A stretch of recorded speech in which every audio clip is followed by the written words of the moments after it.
Аз поставих Царя си на Сион, святия мой хум.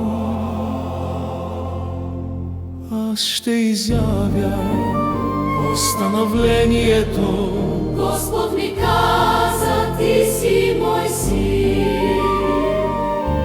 Аз днес те родих, поискай от мене. И аз ще ти дам народите за твое наследство. И земните краища за твое притежание.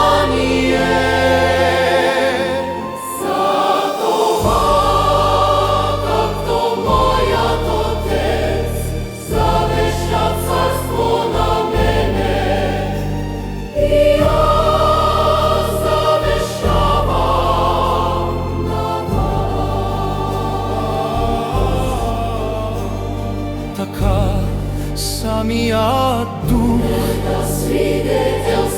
заедно с нашия дух, че сме Божи чада, и ако сме чада, то сме и наследници, наследници на Бога,